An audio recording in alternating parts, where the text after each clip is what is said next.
Comme vous le constatez, nous sommes devant les bâtiments de la mairie. Nous avons décidé de vous présenter quelques réalités de la ville de Lubumbashi et c'est ici notre point de départ.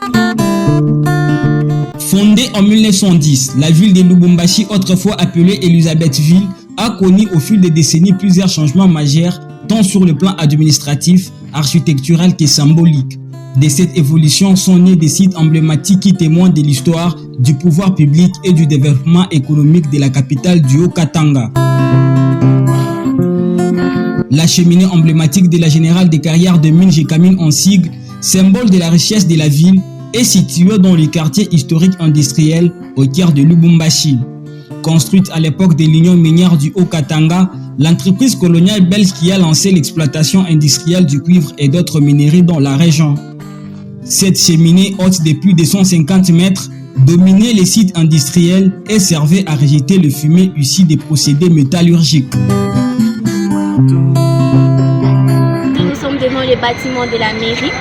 Nous avons décidé de vous présenter quelques réalités de la ville de Lubumbashi. Construit durant la période coloniale, alors que Lubumbashi s'appelait encore Elisabethville, l'hôtel de ville a été érigé pour abriter l'administration urbaine d'une cité en pleine expansion minière. Conçu par les architectes Jordan Donnay et Mété Seri. Il a fait l'objet de travaux menés de 1953 à 1961 sans être totalement achevé au moment de l'indépendance. Situé au cœur de la ville, ce bâtiment historique conserve sa vocation première, être le siège des autorités municipales, abritant aujourd'hui les bureaux du maire et le service où se prennent les grandes décisions de la ville.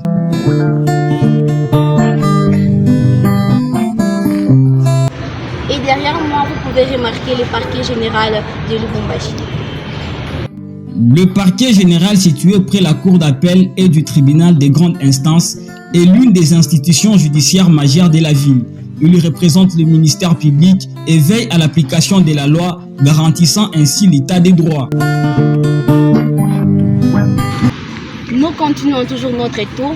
Comme vous pouvez le remarquer, nous sommes devant le bâtiment du 30 juin. Le bâtiment du 30 juin est bien plus qu'un simple édifice administratif, véritable symbole de l'identité politique et historique de la ville. Il incarne la mémoire des grandes étapes institutionnelles du pays.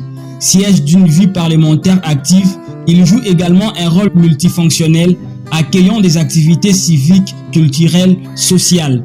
Par sa présence et sa vocation, ces bâtiments emblématiques continuent d'affirmer l'importance démocratique et institutionnelle de Lubumbashi dans la vie économique, politique et culturelle de la province du Haut-Katanga. Conçu en 1953 par Claude Strebel et d'autres architectes du groupe Yenga, ces bâtiments servaient à l'époque de théâtre, connu sous le nom de théâtre d'Elisabethville. Ici, nous sommes à l'espace Square où les gens viennent se détendre. Nous sommes toujours dans la ville de Lubumbashi. Le Square Georges Arthur Forest est un espace public urbain conçu pour accueillir des rencontres de loisirs, activités en plein air pour les jeunes et les familles. Ces lieux conviviaux étant un véritable espace de détente et de socialisation avec de nombreuses installations sportives, notamment un terrain de basketball très convoité par les amateurs de sport. Il joue un rôle central dans la vie sociale et sportive de la communauté.